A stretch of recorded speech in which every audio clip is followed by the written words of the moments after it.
Bonjour à toutes et à toutes, aujourd'hui un petit tuto pour parler de Ibis Paint qui est une application assez facile à utiliser, enfin assez facile, relativement facile. Pour commencer, nous arrivons sur la page d'accueil, vous cliquez sur ma galerie et ici vous avez un certain nombre d'images que vous avez fait au précédent que vous pouvez enregistrer. Donc pour créer un nouveau document, vous allez dans plus. Ici, on peut choisir toutes les tailles que l'on veut. On peut même créer soi-même la propre dimension adaptée à son projet. Si on souhaite faire un travail voilà, différent, au format paysage par exemple, ou au format panoramique très allongé. Voilà, tout est réglable par rapport au projet que l'on souhaite faire. Je choisis par défaut une taille HD. Ça suffira largement. Et dans un premier temps, je vais vous montrer quelques outils. Pour régler les outils, la forme de base, j'ai l'outil pinceau, par exemple ici, et donc qui sont mes outils forme. Je peux choisir un certain nombre d'outils, plumes, feutres, stylos, aérographes, stylo à encre. Il y a énormément de choix, je vous laisse expérimenter, n'hésitez pas à changer. Pour chaque, ce qu'il faut retenir, c'est que pour chaque, là après vous avez, quand c'est orange avec un verrou, c'est que c'est la version payante. Mais avec la version gratuite, il y a déjà énormément de choses à faire. Si je commence à travailler avec une plume, par exemple, une plume, on va dire plume douce, qui va être adoucir un peu les traits, qui va être un peu plus souple, je peux faire varier l'épaisseur de départ, l'épaisseur de fin. Donc c'est assez intéressant parce que ça fait vraiment des choses plus douces ou plus fortes selon comment on agit. Vous voyez, on a un aperçu directement qui nous permet de visualiser les effets choisis. On peut régler l'opacité, c'est-à-dire la transparence. Est-ce que c'est très opaque ou au contraire est-ce que ça va être un peu transparent au début et moins à la fin. Ça permet de faire comme des effets de dilution ou de transparence, tout simplement. Vous avez un certain nombre de choses, et également, surtout, ce qui nous intéresse principalement, l'épaisseur de la ligne, ici, en pixels, et l'opacité, c'est-à-dire le rapport à la transparence. Donc si je mets sur 0, ça sera complètement transparent. Et si je mets à 100%, ça sera comme un outil avec une encre pleine. Ici, vous avez vu, j'ai fait varier l'opacité de l'épaisseur de fin, voilà, était à 200%. Si je veux remettre à tout à 100% par réglage de base, je clique sur réinitialiser. Voilà, ici, je clique sur dessus et ça a réinitialisé le pinceau par défaut. Ici, donc je vais montrer un peu un travail avec une épaisseur plus épaisse. Je clique sur mon outil pour fermer le menu des formes et voilà, ça disparaît. Pour choisir les couleurs, c'est en bas ici, assez facile. Je choisis mes couleurs, hop, je vais prendre un violet un peu bleuté, voilà, un violet un petit peu neutre. Très bien. Donc maintenant, si je commence à faire des traits, voilà, je peux faire mes traits, je peux faire varier directement, excusez-moi, l'outil et la taille du pinceau en fonction de ce que je veux faire. Là, j'ai un trait qui est un petit peu diffus parce que j'ai choisi un outil qui est la plume qui va être légèrement diffuse. Donc là c'est la vidéo parce que j'ai cliqué, je n'aurais pas forcément dû, il y a beaucoup de pubs, voilà, pas la peine de passer d'autres temps à regarder ça, mais vous pouvez des fois, en tout cas il y a des tutoriels que je vous invite à aller voir. Donc si je prends un feutre, imaginez, j'aurai un feutre avec un trait plus clair, je vais du coup avoir une très grosse épaisseur pour vous montrer quelques effets de réglage de calque. Je clique sur forme pour ranger mon menu, donc ici, j'ai un trait net. Vous voyez la différence avec la plume, c'est que le trait est net. Si je change de couleur, je vais vous montrer comment, avec la couleur un peu différente, comment on peut créer par les calques et travailler avec les calques. Ici, là j'ai les calques. Le petit pictogramme qui est là, ce sont les calques qui se superposent. Les calques, ce sont comme des couches virtuelles les unes sur les autres. Ici, je vais aller cliquer sur ajouter un calque avec le bouton plus ici. Là, j'ai mon calque 2 qui est là. Ici, je suis sur le calque 2. Genre, il y a plein d'infobules qui vont apparaître au début quand vous lancez l'application et quand vous l'utilisez au début. Donc là, je suis sur le calque 2. Ce qui est intéressant, c'est que vous voyez, j'ai changé de couleur. Je clique sur le calque, le pictogramme pour le ranger et je vais pouvoir voilà, faire des traits à nouveau. Hop, hop, je fais un peu n'importe quoi. C'est juste histoire de faire un petit exemple. Voilà. Maintenant, ce qui est intéressant, c'est que vous avez un outil stabilisateur. Voilà, ça je vais oublier de vous montrer parce que maintenant que ça s'allume, j'en profite. Le stabilisateur, on peut l'activer en étant à différents modes. Le stabilisateur, ça va permettre de faire des traits plus droits. avec plein d'options que je vous invite à essayer. Voilà, si je fais un trait, ça va stabiliser le trait, il va être arrondi beaucoup plus sans vibrer.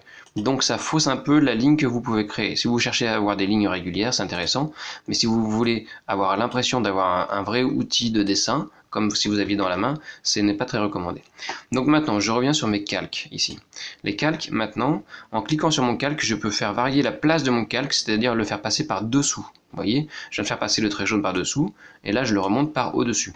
Ce qui est intéressant avec ces gestions par calque, c'est que c'est très professionnel, et on peut l'utiliser avec des images. Donc à partir de maintenant, je vais créer un nouveau calque en intégrant une image et vous montrer comment on peut découper et assembler des images. Donc je vais aller chercher une image dans ma galerie.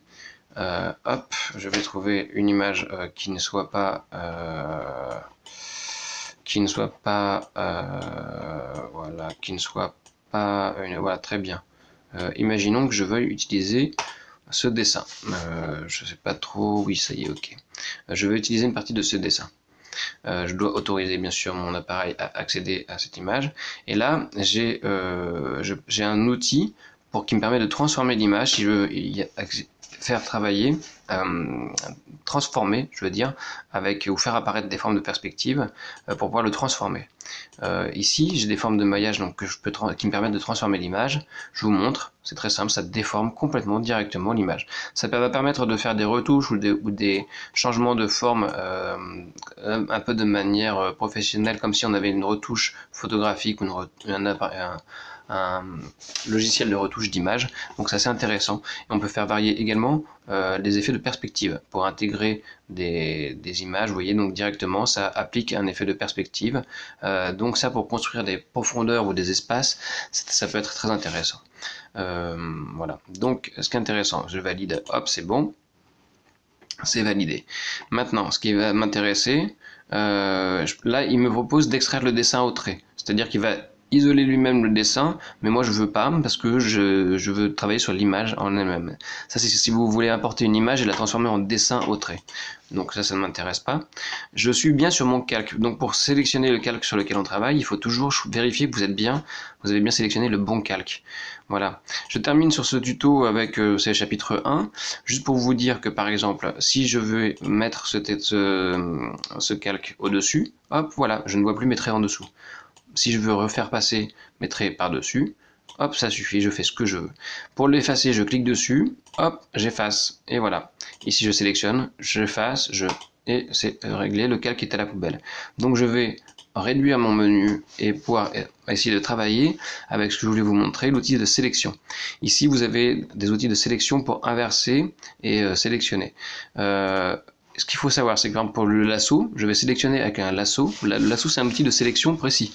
Et en cliquant directement dessus, par exemple, je vais garder ici juste la partie supérieure du château. Alors, soit je pourrais détourer très finement en suivant précautionneusement, avec beaucoup de précision, le château là en haut. Mais ce que je vais faire, c'est que je vais prendre de manière un peu globale dans un premier temps, pour gagner du temps au niveau de ce tutoriel et pour que ce soit un peu moins pénible à regarder. Donc je le détourne là grossièrement.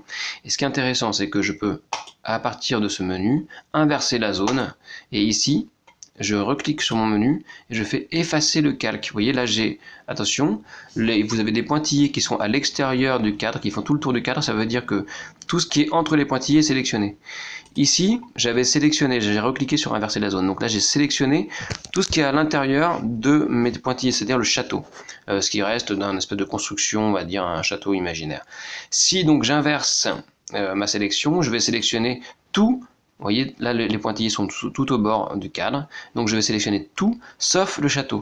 Maintenant, je n'ai plus qu'à cliquer sur le bouton effacer le calque. Et je ne garde plus que le château que je souhaitais. Maintenant, pour enlever la sélection, je fais supprimer la zone, et voilà, j'ai du coup à nouveau mon calque qui est là, et que je peux à loisir transformer.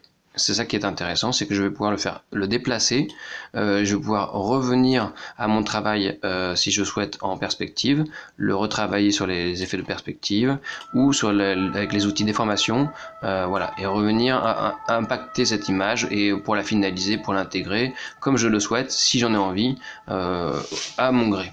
Donc ici je valide ma sélection, ma transformation, et si je souhaite, je peux continuer à travailler, soit en important d'autres images, ici, parce que vous voyez, le fond par défaut est blanc, donc ici je peux choisir aussi d'avoir un fond transparent, c'est-à-dire qu'on aura un petit damier qui va signifier que le fond est transparent, et un fond avec un damier sombre, c'est si l'on souhaite travailler avec des valeurs très claires en blanc, par exemple avec des traits blancs très fins, pour pouvoir les voir bien comme il faut. Dans ce cas-là, on active le fond à damier sombre, comme ça on peut travailler avec des nuances très très claires en voyant ce que l'on fait, parce que si nous travaillions avec les damiers à carreaux clairs, on ne verrait pas très très bien les petits traits fins.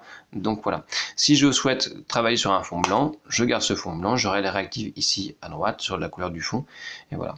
Dans un premier temps, donc ça permet de travailler avec plein de choses, je rappelle, on peut intégrer d'autres images, etc. et faire avec ça, pourquoi pas du collage, travailler autour du collage. Donc c'est ce que je vous demandais de faire en partie si vous souhaitez faire un paysage, travailler sur un paysage, vous pouvez travailler sur soit apporter des images, mais également à partir d'images qui existent, mais également je vous invite à travailler avec le dessin, avec le feutre. N'hésitez pas à travailler, expérimenter les différents outils, travailler sur les couleurs. Vous avez tout le loisir de le faire, d'expérimenter, de vous amuser.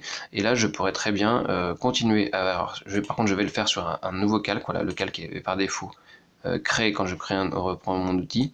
Et là, je pourrais très bien travailler sur inventer la continuité de mon dessin avec comme un éperon rocheux par exemple, suggérer un éperon rocheux, c'est-à-dire un éperon rocheux comme une colline, le haut d'une montagne ou comme une partie qui sortirait par rapport au château.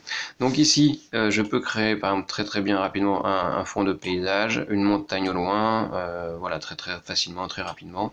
Je fais ça très rapidement, un petit nuage, voilà. Si je voulais faire ça bien, il faudrait que je règle bien sûr l'outil de manière plus fine. Et je peux très bien travailler également avec le pot de peinture, mais là ça ne va pas marcher parce que je n'ai pas bien séparé mes lignes, afin de pouvoir mettre de la peinture à loisir avec la couleur que je souhaite. Par exemple, alors je vais tout remplir, mais c'est pour vous montrer l'existence du pot de peinture. Voilà, je clique ici et ça me remplit tout ce qui n'a pas été séparé. Vous voyez là, mon trait est bien fermé, ça a rempli toute la zone, sauf ce qui est enfin tout ce qui est bien délimité. Si lorsque mon trait là n'est pas délimité jusqu'au bord de l'image, la couleur passe et remplit toute la zone. Voilà, donc dans un premier temps, je vous invite à vous familiariser avec cet outil très puissant, et je vous dis merci, à bientôt, et pour un nouvel épisode autour de Ibis Paint.